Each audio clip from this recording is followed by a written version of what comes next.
Innal hamdalillah nahmaduhu wa nasta'inuhu wa nastaghfiruh wa na'udzu billahi min shururi anfusina wa min sayyiati a'malina. Fa innahu man yahdihillahu fala mudilla lahu wa innahu wa man yudlilhu falan tajida lahu waliyyan mursyida. Ashhadu an la ilaha illallah wahdahu la syarika lahu wa asyhadu anna Muhammadan 'abduhu wa rasuluhu alladzi la nabiyya ba'dahu. Allahumma fassalli wa sallim ala hadzal nabiyyil karimil ummi Muhammad ibn Abdillah salawatullahi wa salamuhu alaihi wa ala alihi wa ashabihi wa man ihtada bihadihi wa istanna bi sunnatihi. Amma ba'du, fa ya ayyuhal hadirun usikum wa iyaya bitaqwallah faqad fazal muttaqun. Faqad qala rabbuna jalla wa ala ba'da a'udzu billahi minasy syaithanir rajim. Ya ayyuhalladzina amanu taqullaha wa qulu qawlan sadida yuslih lakum a'malakum wa yaghfir lakum dhunubakum wa man yuti'illaha wa rasulahu faqad faza fawzan 'azima. Wa qala rabbuna jalla wa ala fi ayatin ukhra Bismillahirrahmanirrahim.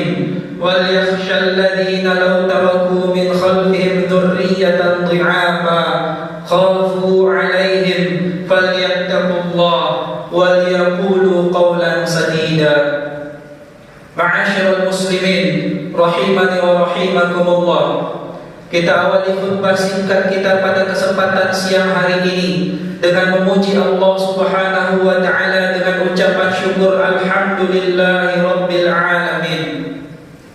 Kemudian ucapan syukur itu kita iringi dengan salawat kepada kekasih Allah Subhanahu wa taala, baginda Nabi besar Muhammad sallallahu alaihi wasallam. Allahumma salli ala Muhammad wa ala ali Muhammad kama sallaita ala ali Ibrahim innaka Hamidum Majid. Semoga dengan banyak bersyukur kepada Allah Subhanahu wa taala, Allah jadikan kita sebagai bagian dari penduduk surganya Allah, dan dengan banyak bersalawat kepada Rasulullah sallallahu alaihi wasallam, semoga saja di surga nanti Allah tempatkan kita di tempat yang sama bersama beliau nantinya. Amin ya rabbal alamin. Ma'asyiral muslimin yang dirahmati oleh Allah Subhanahu wa taala. Tak lupa pula khatib berwasiat untuk khatib sendiri dan untuk seluruh kita yang hadir di masjid yang penuh berkah ini. Khatib berwasiat dengan firman Allah Subhanahu wa taala, ya ayyuhalladzina amanu taqullaha wa qulu qawlan sadida. Wahai orang-orang yang beriman, bertakwalah kepada Allah Subhanahu wa taala, wa qulu qawlan sadida, dan ucapkanlah perkataan yang benar. Di dalam surat An-Nisa ayat ke-9 Allah Subhanahu wa taala berpesan kepada kita bersama, wal yakhshal ladzina law taraku min khalfihim dhurriyyatan dhi'afa khafu 'alaihim falyattaqullaha wal yaqulu qawlan sadida. Di antara bentuk ketakwaan seorang hamba kepada Allah Subhanahu wa taala, Allah kabarkan di dalam surat An-Nisa ayat ke-9, wal yakhshal ladzina law taraku min khalfihim dhurriyyatan dhi'afa, dan hendaklah takut orang-orang yang sekiranya mereka meninggal nanti, maka mereka akan meninggal dalam kondisi meninggalkan keturunan yang lemah. Khafu 'alaihim, yang mereka sendiri takut dengan kondisi anak keturunannya itu. Ini ciri orang bertakwa, hadirin. Ciri orang bertakwa Allah kabarkan di surat An-Nisa ayat ke-9, ia memikirkan bagaimana anak keturunannya nanti. Ia memikirkan bagaimana agama anaknya. Ia memikirkan bagaimana kondisi anaknya. Maka Allah Subhanahu wa taala memberikan solusi bagi kita. Solusi yang pertama, falyattaqullah. Maka hendaklah orang itu, kata Allah, pertama sekali dia harus bertakwa kepada Allah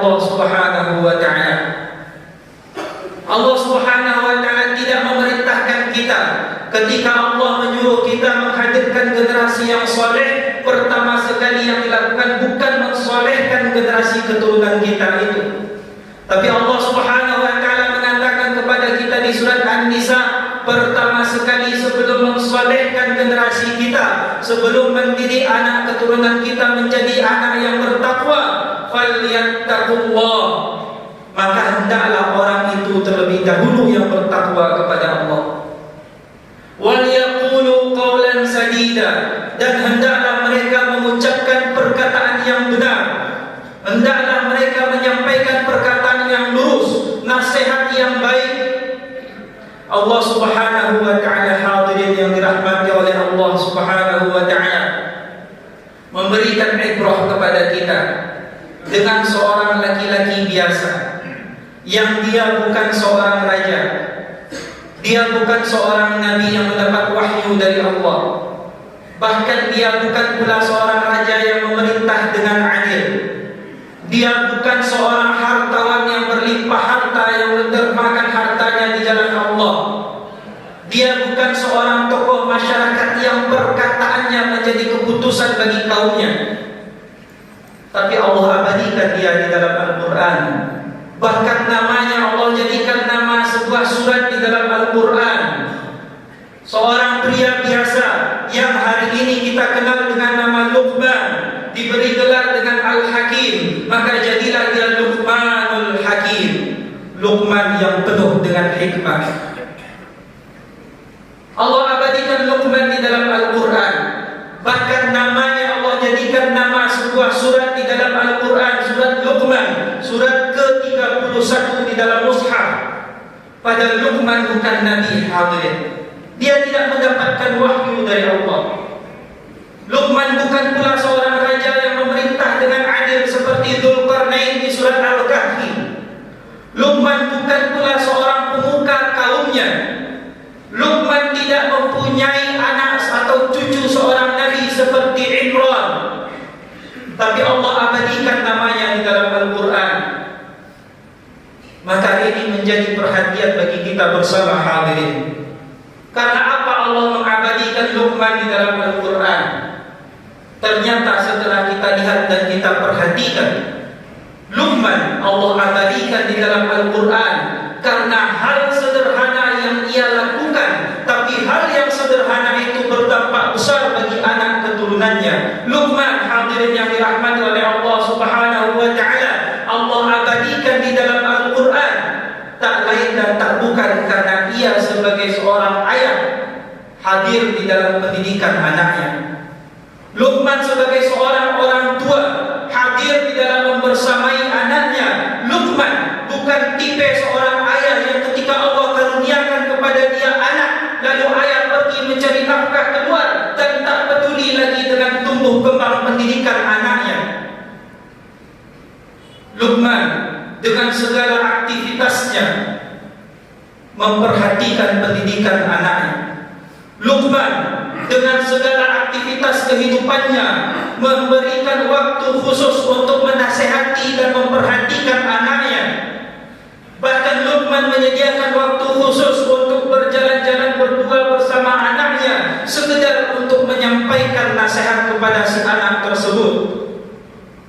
Hadirin yang dirahmati oleh Allah Subhanahu wa taala, di dalam surat Luqman ayat ke-13 hingga ayat ke-19, Allah Subhanahu wa taala mengabadikan kepada kita bersama nasihat-nasihat Luqman kepada anaknya. Allah ingin mengajarkan kepada kita bersama bahwa andai kata pun kita bukan nabi, ataupun kita bukan seorang penguasa yang berkuasa dengan adil, ataupun kita mungkin bukan seorang kaya yang bisa berderma dengan banyak di jalan Allah Subhanahu wa taala, tapi sesungguhnya setiap dari kita mempunyai kesempatan yang sama dalam meraih kemuliaan di sisi Allah Subhanahu wa taala. Allah abadikan nama Luqman padahal dia bukan nabi. Allah abadikan nama Luqman padahal dia bukan raja yang memerintah dengan adil. Allah abadikan nama Luqman padahal dia tidak mempunyai kelebihan dari sisi duniawi sama sekali. Allah abadikan Luqman karena ia menjalankan perintahnya. Allah abadikan Luqman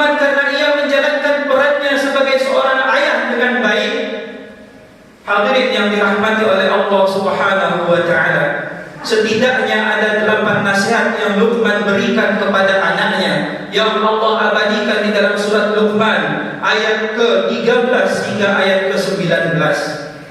Pertama sekali, hadirin yang dirahmati oleh Allah, Luqman menyampaikan nasihat kepada anaknya. Allah abadikan di surat Luqman ayat ke-13. Wa idh qala Luqman libnihi wa huwa ya'izuhu ya bunayya la tusyrik billah inna syirka la zulmun 'azim.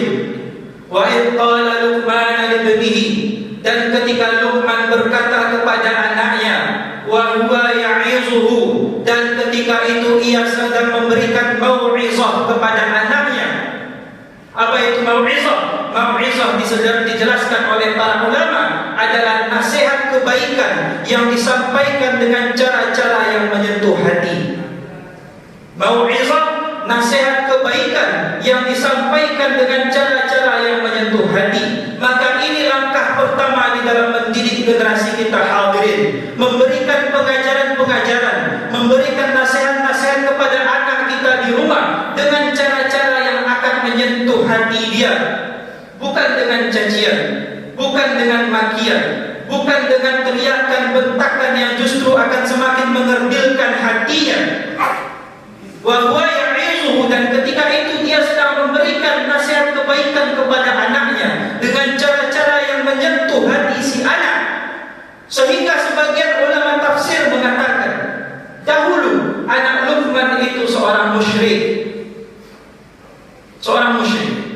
Dan dengan nasihat Luqman, dengan atas izin Allah Subhanahu wa taala melalui nasihat tersebut, Allah menjadikan anak Luqman itu seorang muslim dengan wasilah nasihat ayahnya. Maka inilah nasihat yang menyentuh hati, hadirin. Nasihat yang bisa merubah kondisi si anak. Dan ini diawali dengan pertama sekali memanggil anak dengan panggilan yang dia senangi. Lihatlah bagaimana Luqman memanggil anaknya di surat Luqman tersebut. Wa huwa ya'izuhu ya bunayya. Di dalam bahasa Arab, apabila seorang mengatakan ya ibni, wahai anakku, biasa saja. Tapi kalau seorang orang tua sudah mengatakan ya bunayya, maka itu artinya lain lagi, hadirin. Artinya berubah menjadi wahai anak kecil kesayanganku. Lihat betapa lembutnya panggilan Luqman kepada anaknya, wahai anak kecil kesayanganku. Padahal sebagian ulama tafsir mengatakan anak Luqman itu dahulunya musyrik. Anak Luqman itu dahulunya ingkar kepada Allah Subhanahu wa taala. Tapi lihat betapa lembutnya panggilan Luqman kepada anaknya, ya bunayya, wahai anak kecil kesayanganku, la tusyrik billah. Ini nasihat Luqman yang pertama, hadirin. Janganlah engkau persekutukan Allah. Inna syirka la zulmun 'azim. Sesungguhnya kesyirikan adalah kezaliman yang besar. Hadirin jemaah sidang Jumat yang dirahmati oleh Allah Subhanahu wa taala.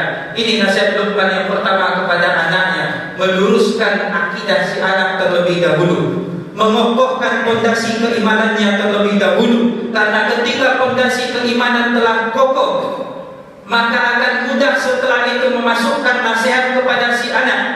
Ketika pondasi keimanan telah kokoh, maka insya Allah akan kokoh, akan baik pula keadaan anak setelah itu. Tapi ketika akidahnya lemah, imannya goyah, maka akan banyak pula masalah yang timbul setelah itu. Kemudian nasihat Luqman yang kedua kepada anaknya, Allah abadikan di surat Luqman ayat ke-14, wawasainal insana biwalidayhi, dan kami wasiatkan manusia itu, kami berikan wasiat kepada manusia itu dengan kedua orang tuanya. Kedua orang tua kita yang hari ini mungkin terbaring lemah, hadirin. Kedua orang tua kita yang mungkin hari ini telah tiada.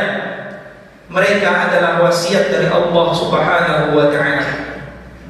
Ketika seorang manusia hari ini misalkan akan meninggal, kemudian dia meninggalkan wasiat kepada kita, maka alangkah pusingnya kita ketika itu. Takut wasiat itu tidak akan bisa kita laksanakan, dan selalu merasa was-was kita sebelum wasiat itu sempat kita kita tunaikan.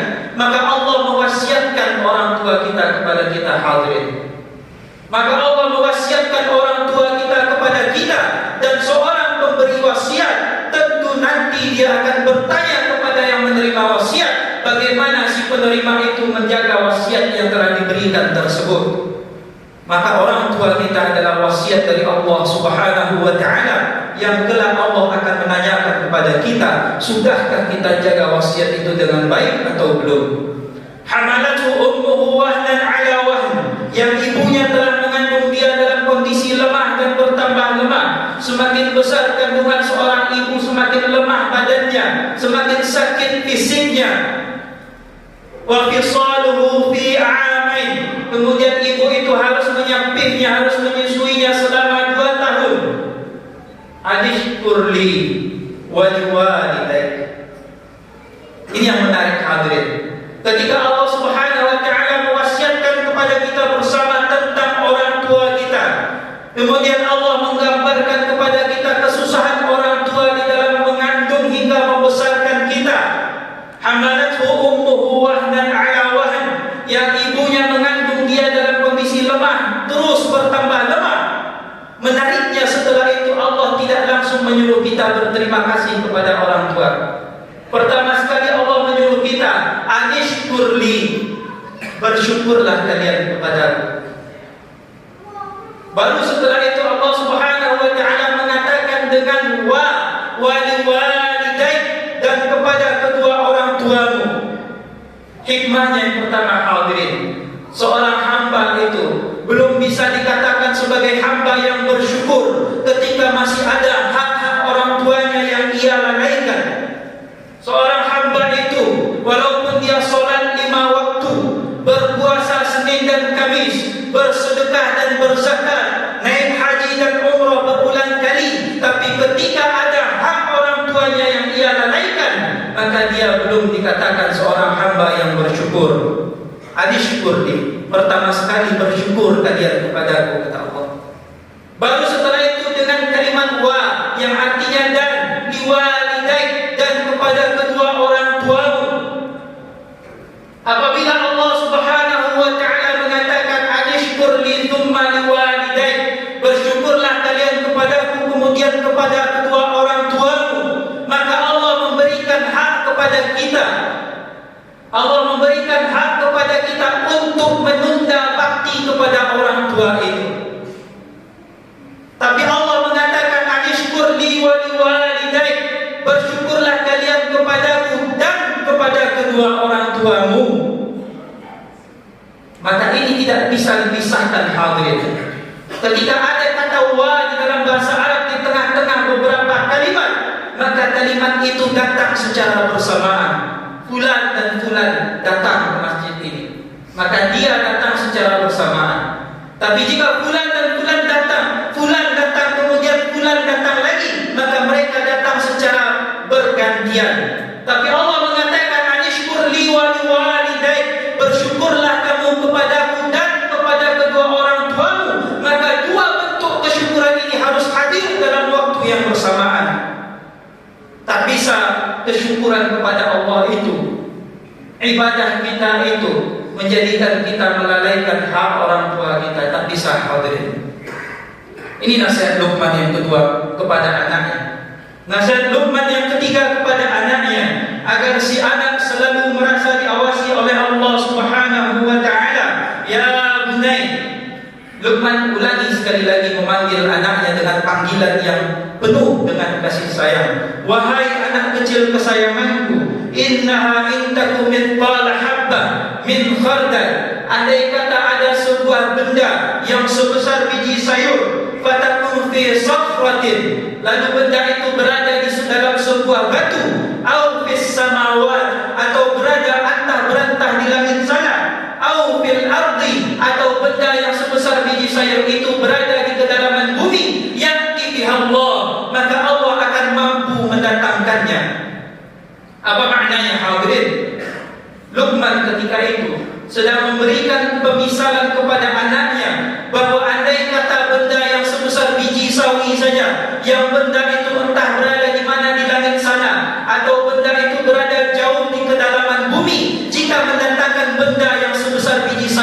itu saja Allah mampu, maka bagaimana lagi dengan mendatangkan kita yang sebesar ini hadirin? Tentulah Allah lebih mampu.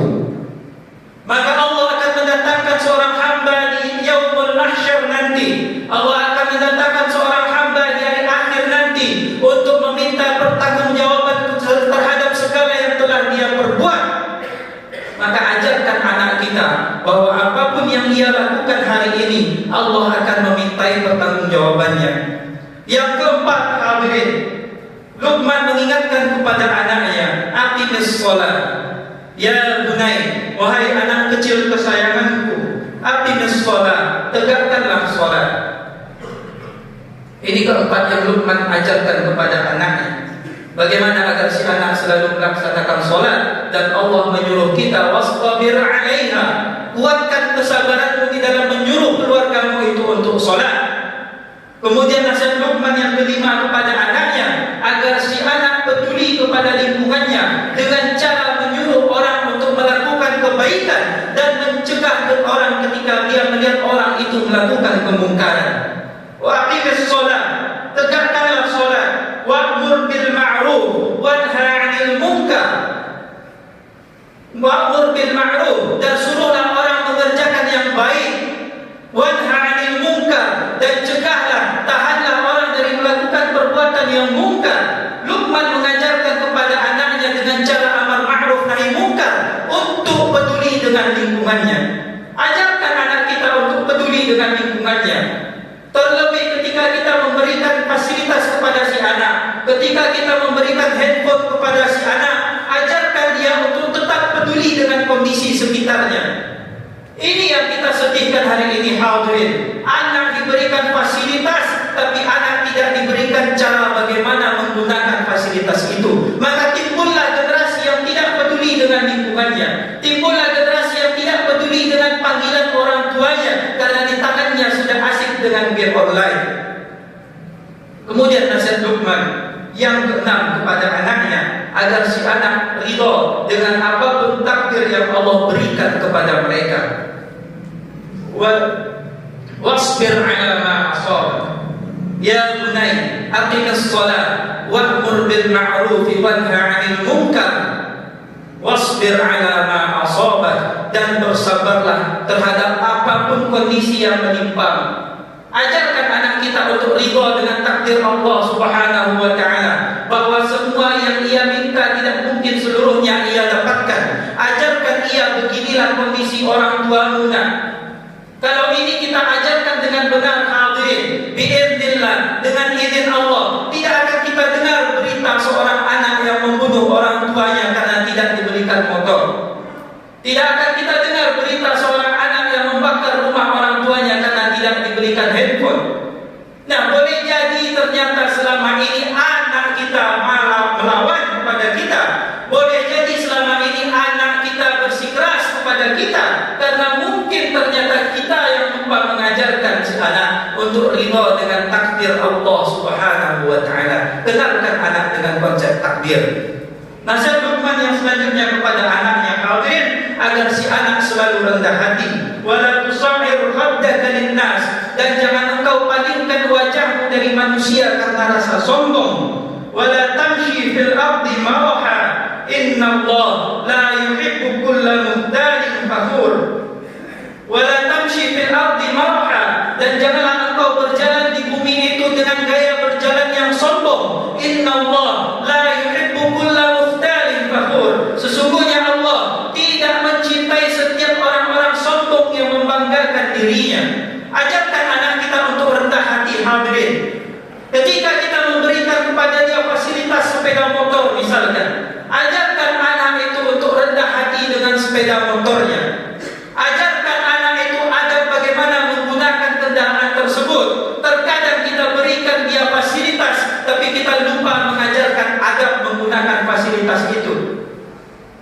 Sehingga berbagai macamlah tingkah anak, berbagai macamlah kesombongan yang muncul, yang mengganggu orang-orang di sekitarnya. Kemudian terakhir, hadirin, nasihat Luqman yang ke-8 kepada anaknya, agar si anak tidak mengganggu orang lain. Waqsid fi masyik, dan sederhanakanlah dirimu di dalam berjalan. Waghdud min sautik, kemudian kecilkanlah suaramu. Jadikan suaramu itu tidak mengganggu orang lain. Ini mohon maaf penyakit di masyarakat kita hari ini, hadirin. Suara kita dengan berbagai macam bentuknya seringkali mengganggu orang lain.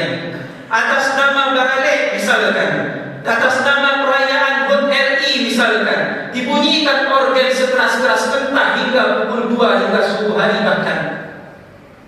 Waqsid fi mashyika waqtud min sautik. Ajarkan kepada anak kita untuk sederhana saja dalam berjalan, untuk sederhana saja dalam menggunakan kendaraan, untuk tidak ugal-ugalan ketika berkendaraan, untuk mengecilkan suara mereka bahkan ketika mereka sedang bergembira sekalipun. Bukan lantas ketika kita bergembira dengan dalih kita sedang beralih, maka dibunyikanlah organ yang musiknya terdengar seluruh kampung hingga pukul 2 bahkan hingga subuh hari. Dan kita ingin anak kita jadi orang soleh. Ini dua hal yang tidak mungkin bertemu, hadirin. Mengganggu orang lain satu sisi, dan satu sisi ingin menjadi orang yang soleh. Kemudian Allah tutup rangkaian ayat ini dengan perumpamaan, inna ankaral aswat, sesungguhnya seburuk-buruk suara, la sautul hamir, adalah suara keledai. Bagaimana suara keledai, hadirin? Seekor keledai ketika dia ingin bersuara, ketika ia ingin berbicara, maka ia tidak peduli apakah dia sedang berada di tengah kota atau di tengah kerumunan pasar. Ketika dia ingin berbicara, ingin bersuara, maka langsung saja dia bersuara dengan suara yang meninggi. Ajarkan anak kita agar segala yang dia lakukan itu tidak mengganggu orang lain. Andai kata ini kita ajarkan dengan benar, hadirin, maka insya Allah tidak akan lagi kita dengar di kota yang kita cintai ini, anak SMK ini menyerang anak SMK itu, anak SMA ini menyerang anak SMA itu. Ajarkan anak kita agar perilakunya tidak mengganggu orang lain, maka manfaatnya bukan hanya untuk si anak, tapi untuk kita dan kota yang kita cintai ini. Fa'tabiru ya ulil absar la'allakum turhamun.